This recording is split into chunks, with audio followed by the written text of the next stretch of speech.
no soy una experta a nivel de que cuando Kevin hablaba de me he montado una charla, realmente no. Me parecería interesante poder hacer una charla respecto a esto, porque esto solo son como unas pequeñas pinceladas de un tema que me ha empezado a interesar ahora, ¿no? Que es la representación de las sectas en el manga y el anime. Como digo, no es algo, como le estaba comentando, ¿no? El tema de Oyasumi Pum Pum es algo que pasé muy por alto, ¿no? Y que realmente creo que ahondando un poquito en la historia de Japón, en lo que es la religión, cómo ha ido evolucionando en Japón, he visto que es uno de los temas, porque se trata muchísimo en el manga, ¿no? Y me parece como muy interesante poder saber más de eso. Entonces, como digo, realmente no es como una charla como tal, ni mucho menos, sino que me parecía interesante como apoyarme un poquito más en imágenes y tal, ¿no? No tanto, saben que a mí me gusta mucho el tema del PowerPoint básicamente porque no tengo que estar como Google Imágenes poniendo el halo no sé qué tal, sino que directamente como que se ve aquí y queda mucho mejor. He puesto como el título Aum Shinrikyo, me parece un nombre como súper chungo, voy a decir Aum todo el rato, porque es la secta como más que causó muchísimo impacto en Japón, ¿no? Y que realmente de una forma como consciente o tanto inconsciente ha calado mucho en la sociedad y por lo tanto en muchísima del contenido que se hace actualmente en Japón, ¿no? Entonces he puesto esta, aunque también voy a poner alguna pincelada de una que yo me he quedado flipando con este tema. No soy una experta ni mucho menos, solo les estoy enseñando y aquí estoy aquí por directo y va a estar como yo sola.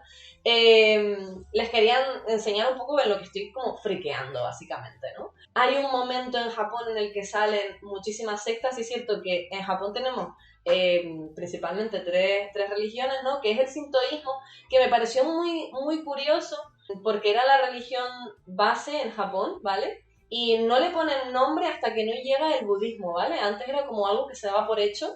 Y el término Shinto, que viene de la vía de los kami, aparece justo para diferenciar esa religión originaria de la extranjera, ¿vale? Antes de eso no tenía como un nombre como tal la religión. Y eso a mí me pareció como un dato curioso, a lo mejor a ustedes se la suda, pero me ha parecido como una cosa curiosa.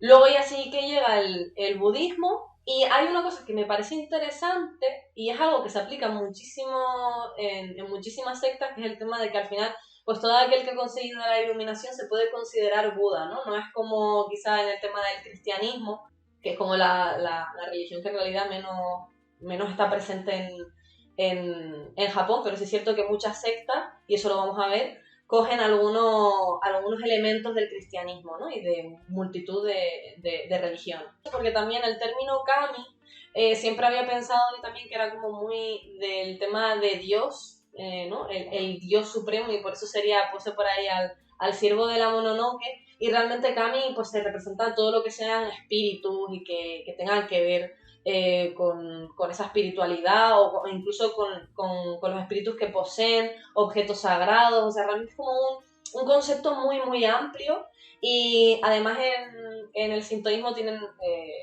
algo que choca mucho con el tema, por ejemplo, del cristianismo, que es que realmente las deidades pues no son pura bondad, ¿no?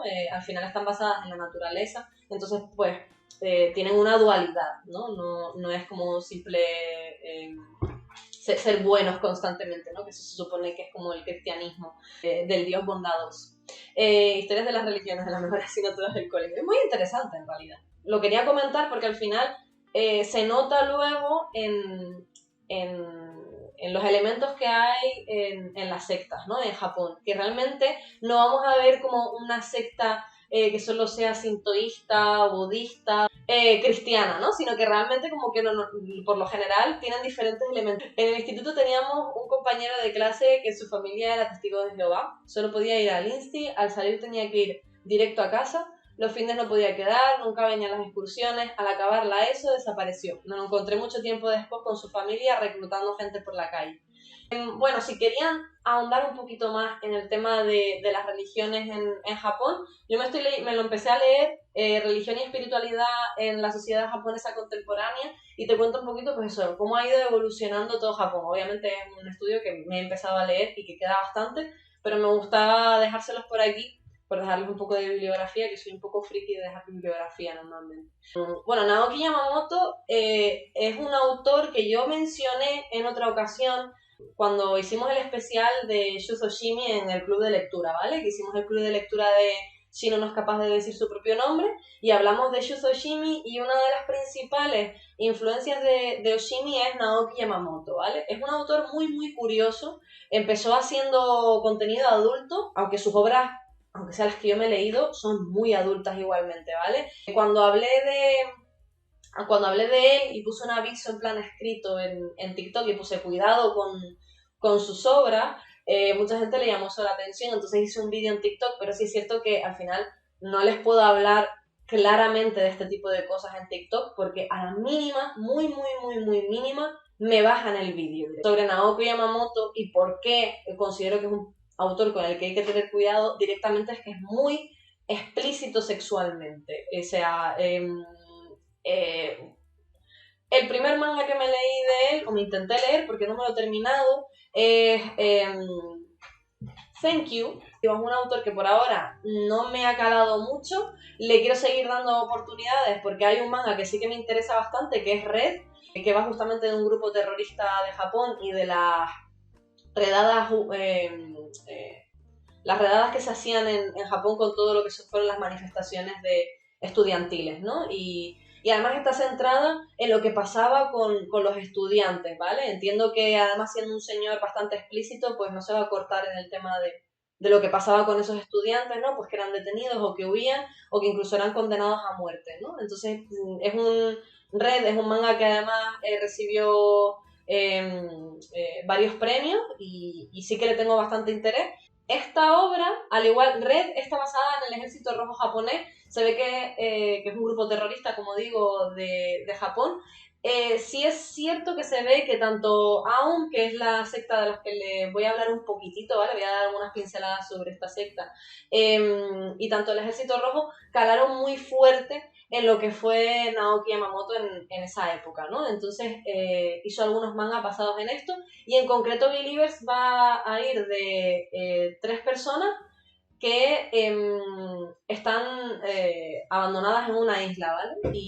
Y bueno, consideran que en algún momento pues su líder les va a salvar. Entonces, aquí Naoki Yamamoto, aparte de también ser muy explícito sexualmente, desde luego, pues son 2 chicos y una chica. Aparte de todo eso, también va a ahondar muchísimo en lo que es la mente de la persona, ya no tanto, que es lo que solemos ver en el manga, que es la persona que lidera la secta, sino en las personas que están dentro de ella, ¿no? Los seguidores. Entonces, sí es verdad que está interesante por ese lado. Bueno, Believers, como digo, es uno de esos mangas que trata este tema. También está muy basado en el Ejército Rojo japonés, y además se nota, porque habla mucho del tema patriota y tal. Y es principalmente porque aún influencia mucho a Naoki Yamamoto, pero sí es cierto que en ese momento concreto de cuando sale Believers, no hay tanta información como manejamos actualmente de esta secta, ¿no? Sobre todo es que los años más grandes de Naoki Yamamoto en principio fueron los 90, que también es verdad que es un autor que se fue cambiando el nombre. Que una curiosidad que me parece muy chula de Naoki Yamamoto es que no hace mucho salió una noticia de que al parecer su hija, que no sabía que eran los mangas que creaba su padre, los mangas adultos que ella consumía, los favoritos de ella, eran justamente los de Naoki Yamamoto. Y hacía poquito que había descubierto que su padre era el autor de estos mangas, ¿no? Entonces fue como algo un poco impactante para ella, que había consumido mangas H y no sabía que los había creado su padre.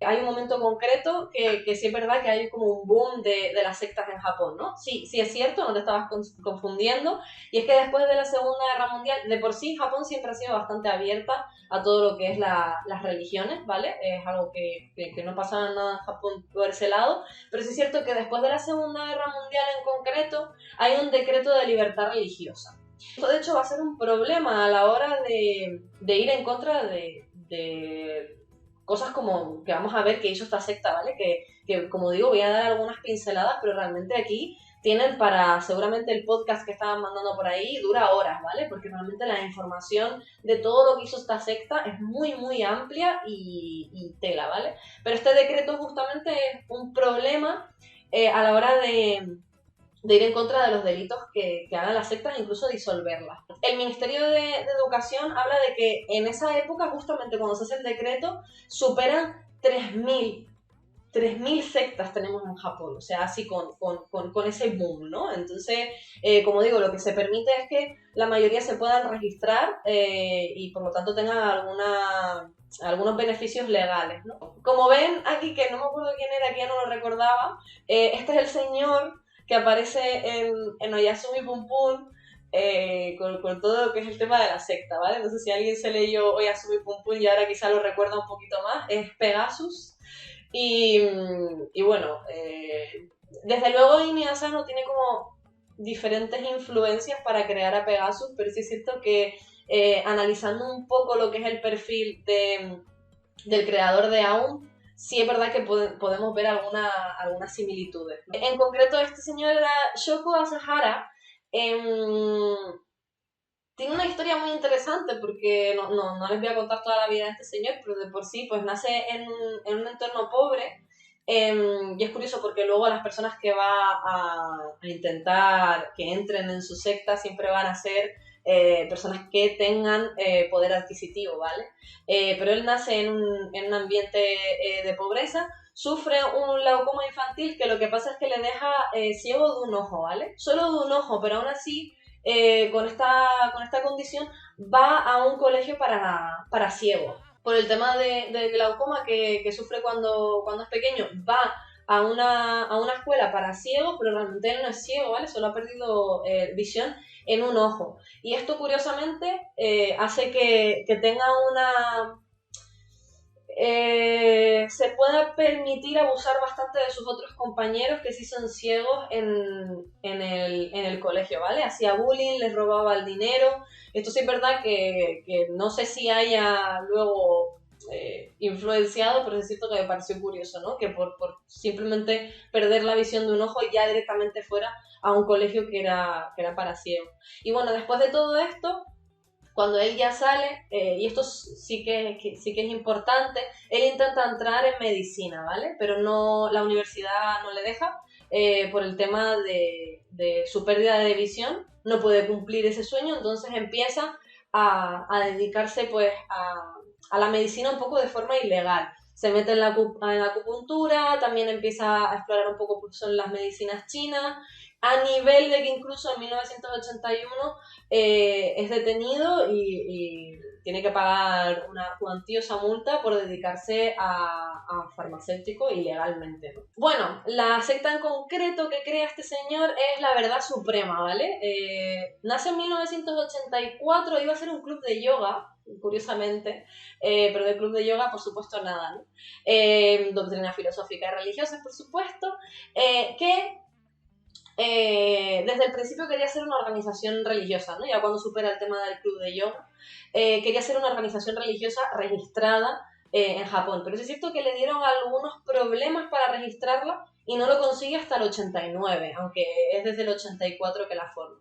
¿No? Lo que pasa es que sí es cierto que este señor, y aquí por los que les comentaba antes, por las diferentes religiones que se encuentran en Japón, la secta de la Verdad Suprema aún no tiene una religión concreta, en plan, aunque él, por ejemplo, quiere seguir las enseñanzas de Buda y adopta esa parte para justificarse, él comenta que ha llegado al nirvana, por lo tanto es Buda, por lo tanto es considerado como una figura como Dios, ¿no? Porque cuando llegas al nirvana, pues te conviertes en Buda, ¿no? Y sí es cierto que incluso grandes religiosos del budismo le consideran una figura como muy importante, que controla muchísimo del budismo y que tiene como una misión que es que el budismo se está perdiendo en Japón, ¿no? Para esta gente, y que tiene esa misión de volver a atraer a la gente a la religión del budismo, ¿no? Él lo controla, él es muy bueno y tal, y tiene como también, que esto es muy importante, porque a nivel de las otras personas no solo ven a un señor que, bueno, que está hablando y que tiene muchísimo carisma, que también es algo como importante, ¿no? Que a la hora de hablar tenía esa capacidad de captar a la gente, sino que además tenía eso, que al final pues tenía un respaldo, ¿no? De figuras muy importantes dentro del budismo. Y eso para la gente, pues, aumenta la credibilidad ante él. Que es algo muy interesante que lo comenté antes, ¿no? Él principalmente se va a dirigir a intentar captar a gente económicamente potente, ¿vale? Desde un primer momento, además. Y al final, su discurso, como bien pongo aquí, hay un repudio a la corrupción y al materialismo. En general, hay un repudio a todo lo que a los jóvenes les preocupaba, ¿no? Empieza a captar como muchísima gente, curiosamente, universitaria. Y esto lo hemos reflejado muy bien en Oyasumi Pum Pum, en realidad. Lo que te proporcionaba, supuestamente, era un tú importas como individuo, ¿no? Tú que ya has tenido en esta sociedad tanta carga social y tal, tú me importas, tú vas a hacer algo importante aquí. Y aparte, como pongo aquí, tenían un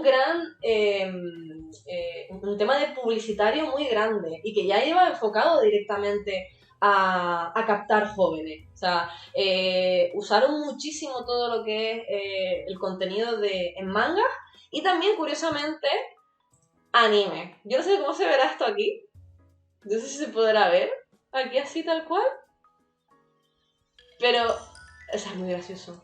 O sea, es gracioso, pero a la misma vez me da muy mal rollo.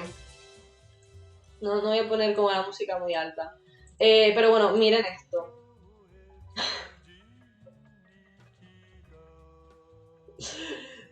Sí.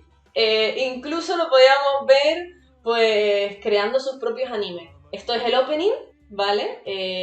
Esto es muy importante, esta parte de aquí en la que él se sale volando, porque realmente había incluso una serie de propaganda de él, reales, ¿vale? Eran cintas en las que hacía como que estaba levitando, ¿vale? Se supone que tenía una serie de poderes. Como digo, eso es el opening, pero luego pues lo vemos aquí como que van hablando. Y esto se supone que representaba, el anime representaba los poderes que tenía este señor,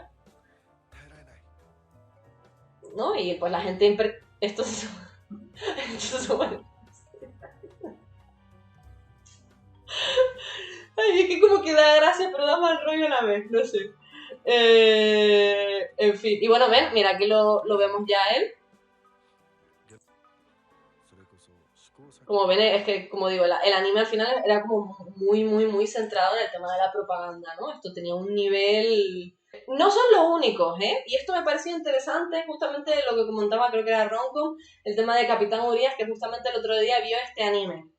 Esto es tocho, porque realmente esta Happy Science sí eran los archienemigos de Aum, ¿vale? Era una secta que ya estaba en ese preciso momento y, como digo, eran los archienemigos y de hecho Aum intentará asesinar al líder de Happy Science, que en su momento tenía un otro nombre, ¿no? El Instituto para la Investigación de la Felicidad Humana. Nace en 1986 y no sé si lo ven ahí ya, pero este anime lo distribuye Toei Animation, ¿no? Entonces, cuidado, o sea, esto sigue ahí. De hecho, hace poquito fueron noticias porque ellos ofrecen a cambio, obviamente, de dinero, son sectas, y aún lo hacían, y Happy Science, aunque no están centrados en lo mismo que aún, ¿no? Aún es muchísimo más violenta y tal.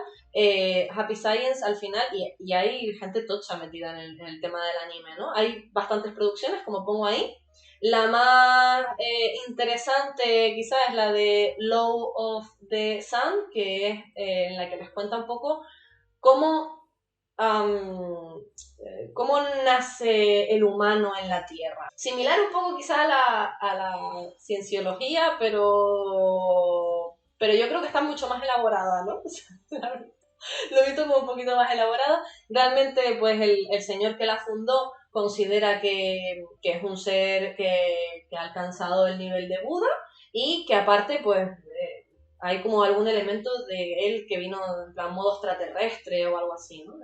Es un señor además que, cuidado, porque aquí estamos muy acostumbrados a las sectas nivel Charles Manson y aquí estamos hablando, pues, eso, ¿no? Como la cienciología, en plan, sectas que involucran a gente pues con poder y tal, de repente pues se empieza a interesar y empieza a decir pues que él tiene mensajes de Jesús y de Buda y pues, bueno, ¿qué les voy a contar?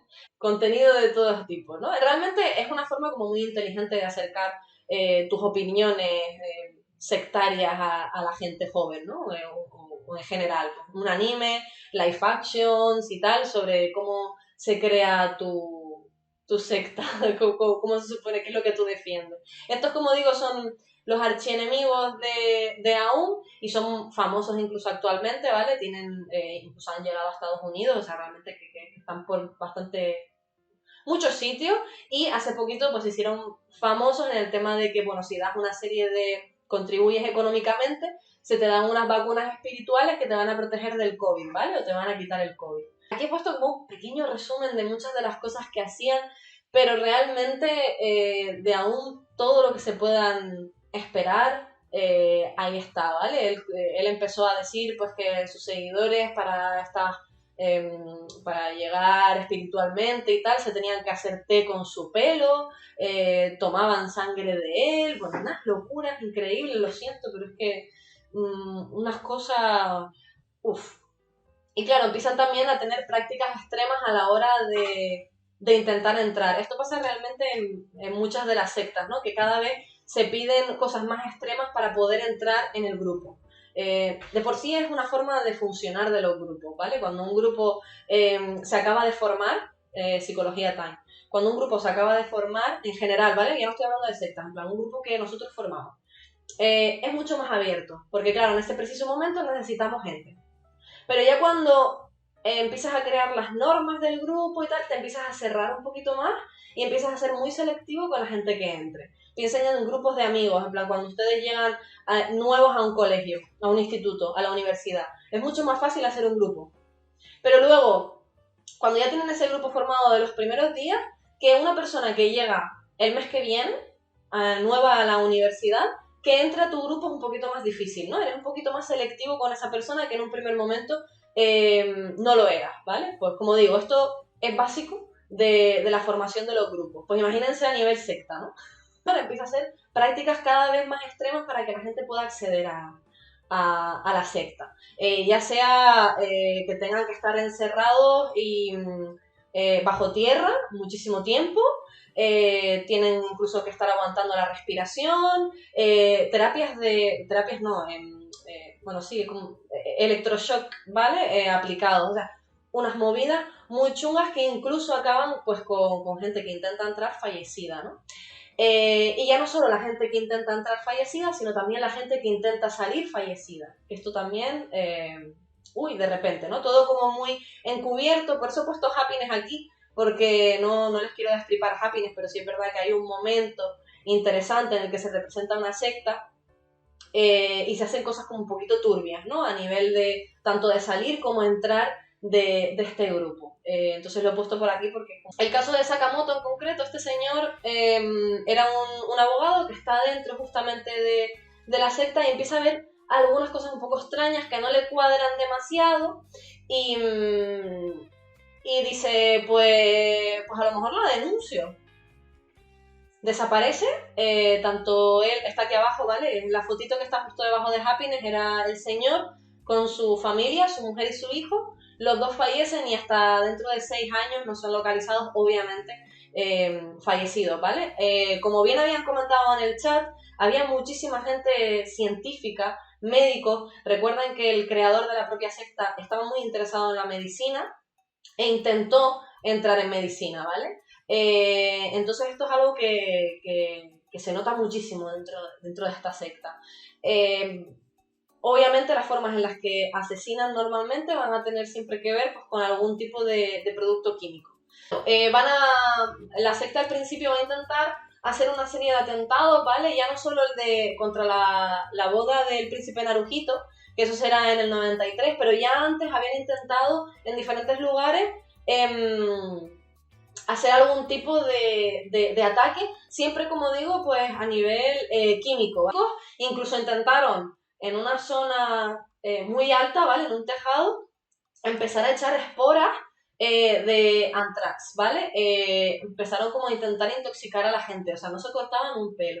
Esto lo único que pasó es que murieron muchísimas mascotas, pero sí es cierto que no hubo lo que ellos querían, que era asesinar a personas, ¿no? Estaban como muy obsesionados, como digo, intentaron ir en contra, asesinar al líder de la otra secta que les comenté, la de Happy Science, No lo consiguieron, pero sí hubo un intento. Constantemente a gente pues que intentaba denunciarlo. Hubo sí que un ataque que consiguieron, acabaron con 8 personas y era un edificio en el que se estaban reuniendo pues diferentes jueces para ver cómo podían intentar pillar a esta gente.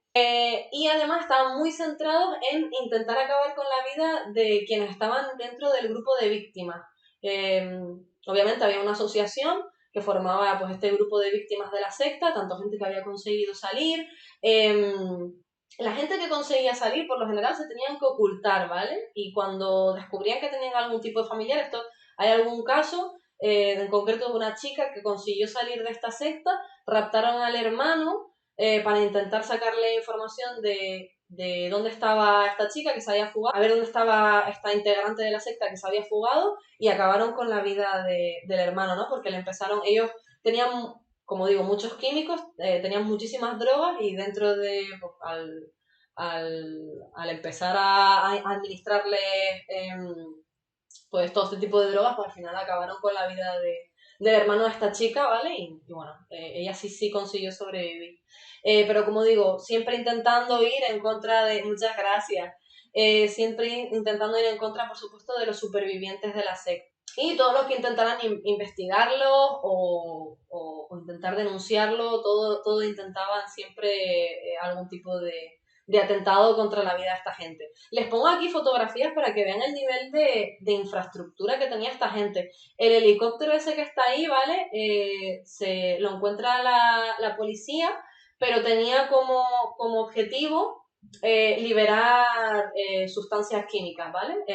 Pasar por encima de las ciudades y liberar sustancias para acabar con la vida de la gente. Y como ven, pues unas infraestructuras que tenían que no era bobería, ¿vale? Esta gente eran científicos bastante tochos de Japón, gente con mucho dinero, que daban mucho dinero hasta secta, tenían un poder adquisitivo muy grande, habían diferentes lugares que los habían comprado, o sea, no solo donde habitaba la secta, sino que también pues estos sitios donde ellos se encargaban pues de experimentar, ¿no? Bueno, como digo, esto es muy amplio, ¿vale? Si a alguien le interesa, tienen contenido aquí para dar y para regalar. En el 95, ¿vale? El 20 de marzo es justamente pues lo que más conocemos, lo más famoso, que es pues esta liberación de gas sarín que hacen 5 miembros, ¿vale? En diferentes ubicaciones, ¿vale? No lo hacen juntos, obviamente, en diferentes lugares del metro, liberan el gas sarín de una manera, obviamente, pues, coordinada, como pongo ahí, y acaban con la vida de bastantes personas. Es catalogado, que también les pongo ahí, que es catalogado como el ataque más serio ocurrido en Japón desde el final de la Segunda Guerra Mundial. Fue bastante importante, lo pudimos ver en Occidente en las noticias, esto fue como muy tocho, ¿no? Y por supuesto impactó muchísimo en la sociedad nipona. Y claro, se estaba utilizando algo que era un arma de destrucción masiva. ¿Cuál es el motivo de esos ataques? ¿Qué fundamento tienen para matar a gente? A ver, se especula mucho, ¿vale? Sobre cuáles fueron las razones del ataque. Incluso este en concreto se habla de que fue porque la policía iba a hacer una redada en algunos lugares en los que se estaba haciendo experimentos científicos. Entonces, para evitar eso, se hace esto y se centra el foco en este tipo de atentados, ¿vale? Que al fin y al cabo, o sea, tengan en cuenta que la policía estaba intentando pillar a esta secta con el tema de sustancia, pero cuando pasa este atentado, Japón realmente piensa que es Corea del Norte la que lo ha hecho, ¿no? Porque lo tienen como enemigo, el enemigo más fuerte y tal, y piensan de hecho que este atentado lo realiza Corea del Norte, o sea, no estaba, aunque ya les estoy diciendo que hicieron esto, lo otro y tal, no estaba realmente en el imaginario de la policía, en concreto esta secta. Todo estaba como muy silenciado, ¿vale? Se sabía, tengan en cuenta que además esta secta trabajaba mucho con la Yakuza y todos los asesinatos y todo se intenta siempre llevar como un poco a lo secreto, ¿no? Entonces, no estaban ellos como el enemigo jurado, sí, no estaban ellos como en el objetivo. Entonces se especula que al parecer, como se iba a organizar este tipo de redadas en los centros en los que se estaba investigando, se hace esto para llamar hacia otro lado, ¿no? Pero bueno, realmente era una gente pues, que querían demostrar también su poder, la dominancia del mundo, ¿no? Esto un poco que como luego veremos, pues en 20th Century Boys se refleja muy bien. Bueno, ¿qué pasa con ellos? Al final no solo terminan este atentado, ¿vale? Sigue pasando, siguen haciendo cosas. eh, Cualquier persona que intenta ir en contra de ellos eh, se intenta acabar con su vida, incluso a veces se consigue, como he comentado antes, ¿vale? No es como que pase este atentado y ya está, y esto es lo único que pasó con esta secta. Sí es cierto que se les empieza a acorralar, ¿vale? Hay un momento en el que empiezan a ver pues, una serie de elementos comunes que ya empieza a pensar la policía que son ellos los que lo están organizando, ¿no? También hay gente pues, que se escapa, se empieza a comentar esto y se les acaba deteniendo, ¿vale? Pero no, obviamente no a todos, se coge como a los cabecillas, ¿no? En Japón, que hay gente que también se lo pregunta muchas veces, en Japón está la pena capital, lo que sí es cierto es que es algo que muchas veces no se lleva a cabo nunca, ¿no? Y siempre quedan como ahí, como en el corredor de la muerte, ¿no? Pero sí existe y en concreto, pues a ellos, a partir del 6 de julio, se empieza a aplicar la pena capital para todos estos cabecillas de la secta, ¿no? En general, la mayoría al parecer se arrepintieron, menos Nimi, ¿vale? Que el señor Calvo que está ahí. Señor Calvo. Él consideraba que esto lo había hecho por Shoko, él hablaba de que era su dios y que él no se arrepentía de nada porque esto lo había hecho en respuesta a lo que su señor le había pedido, en plan su dios, y no tenía nada de qué arrepentirse, ¿no? Obviamente. ¿Qué pasa con la secta, ¿vale? Que a lo mejor a la gente les puede resultar curioso. Bueno, ¿qué pasó, no? Porque al final, pues, van a la horca todos ellos y son ejecutados, pero cuando fallece Shoko, ¿qué pasa con esta secta, ¿no? Con Aum. Pues realmente todavía siguen activos, es muy chiquitilla, pero siguen activos. La dieta rechazó la ilegalización de esta, de esta secta, ¿vale? Los actos no tenía que ver una cosa con la otra, ¿no? En plan, consideraron que una cosa era la gente que había llevado a cabo todo esto y otra cosa pues la religión como tal, ¿no? Sí es verdad que se la baja de esa protección legal que tenía, pero no se da como ilegal. Entonces siguen en activo y se sigue rindiendo culto a Shoko. Muchísimas gracias por el follow. Pueden ver incluso imágenes en Google en las que se ve pues a gente que sigue teniendo como o sea, esta secta sigue teniendo la imagen de Shoko y le rinden homenaje todavía, ¿vale? Esto sigue así. Sí, es verdad que, como digo, es una organización muy chiquitita y que está hipervigilada, ¿vale? Se hizo una ley para ellos, o sea, tal cual se hizo para poder obtener esta información, en la cual ellos tienen que, cada X tiempo, informar de los nuevos miembros, de la actividad y todo, ¿no? Entonces está hipervigilada, pero sí es cierto que se sigue rindiendo culto a este señor y esta religión sigue en activo en Japón. El líder fue Fumihiro Yoyu, para que vean, al final, máster en inteligencia artificial por la Universidad de Waseda. O sea, realmente todos los currículum que puedan ver de estos que les pongo aquí, ¿vale? De los miembros de AUM, la mayoría son increíbles, ¿vale? O sea, son gente muy estudiosa y eso además hacía, pues como digo, que esta secta tuviera unos recursos muy grandes, ¿vale? Para llevar a cabo todo lo que llevaron, que como digo, solo he dado unas pinceladas, ¿no? Actualmente se llaman Alep, ¿vale? Se han cambiado el nombre para intentar disimular un poco todo lo que es esto, ¿no? El pasado de la secta, pero ahí siguen. En Rusia sí que se prohibió porque al final este señor viajó mucho, ¿vale? Para tener adeptos en todos lados y en Rusia sí que al final se acabó prohibiendo y como antes comentaron, Murakami tiene, por si quieren ahondar un poquito más en todo esto, hay un documental que se llama Hora Cero, Terror en Tokio, y también un libro que a mí me parece muy interesante y que si lo veo posiblemente en algún momento me lo pille. Muchísimas gracias por el follow. Porque lo he visto, pero no sabía de que iba de esto, ¿no? Underground, de Haruki Murakami, en el cual se entrevistó pues con unas 60 personas, ¿vale? para saber lo que había pasado, cómo lo habían vivido. Y bueno, underground, como digo, Murakami y muchos más japoneses consideran que los medios y el gobierno de por sí de Japón lo hizo muy mal porque se centró en los terroristas y no en lo que verdaderamente era importante, que fueron las víctimas, ¿no? de esta secta. Entonces, como digo, fueron como un poquito de pincelada y bueno, ya les hablé de Believers para la gente que no estuviera. De hecho, surgió todo esto y de hablarles del tema de la secta justamente por este manga, por Naoki Yamamoto, que ha sido un autor que hacía tiempo, desde que vi que influenciaba a Shuzo Shimi, me llamaba la atención.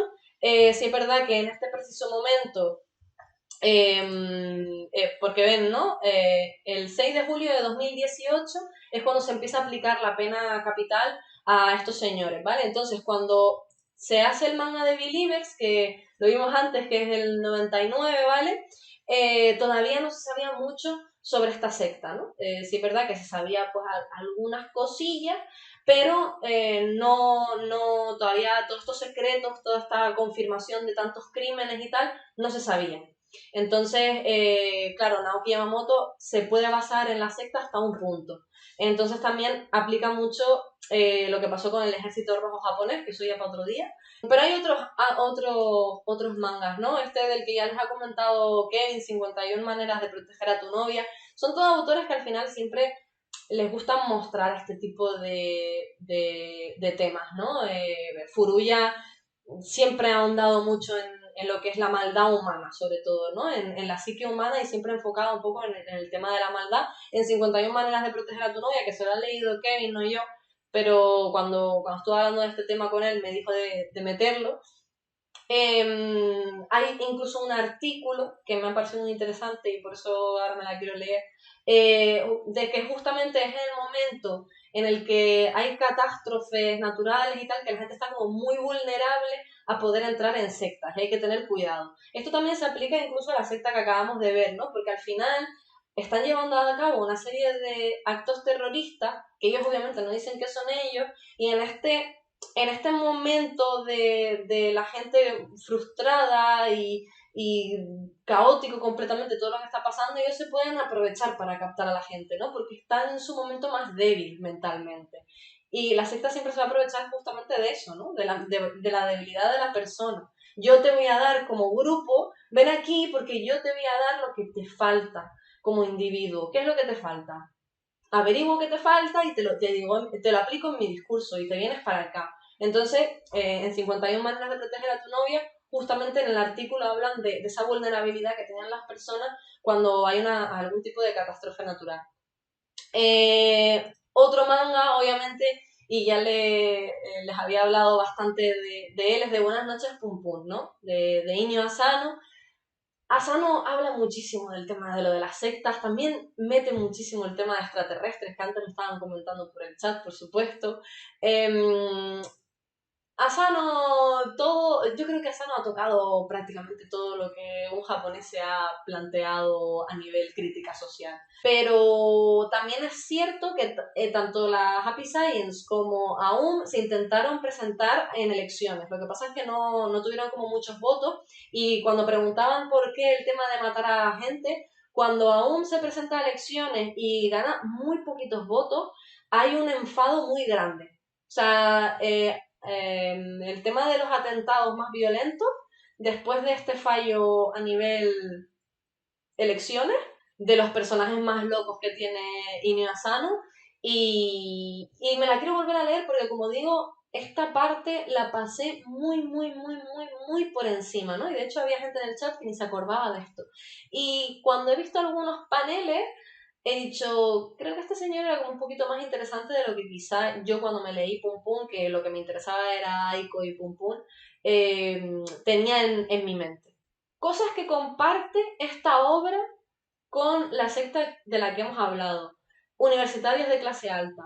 Pegasus iba literalmente en contra de el gobierno japonés en cuanto, se los pongo ahí, sistemas educativos bajo presión, anteponer la economía a la salud de la gente, la presión de los padres, ¿no? La expectativa que hay en Japón, todo este tipo de cosas las trataba Pegasus, entonces que había muchísimos jóvenes en su secta, ¿no? Esto es algo que comparte muchísimo con la que hemos comentado al final.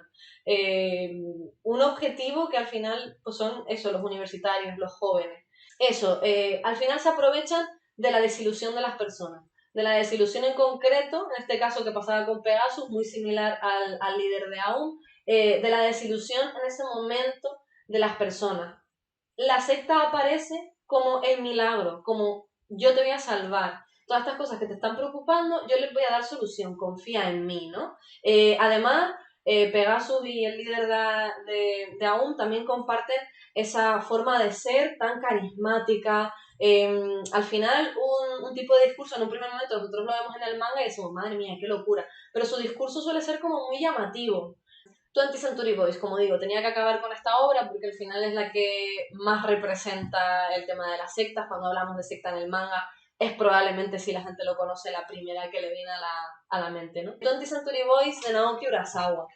Aquí vamos a estar siguiendo, pues, principalmente a Kenji luchar contra la secta de Amigo, ¿no? ¿De dónde sale Amigo? ¿Por qué Kenji el protagonista tiene que ver con esta secta? La verdad es que es una obra muy frenética de Urasawa y está muy bien. Yo considero que quizá para acercarse antes a Urasawa, bueno, siempre decimos primero Pluto, pero 20th Century Boys también es muy buena opción, sobre todo por lo frenético que es todo, ¿no? Te atrapa muy rápidamente. Y como digo, Naoki Urasawa, de forma directa, no ha hablado de aún, pero aquí les pongo, por ejemplo, una imagen.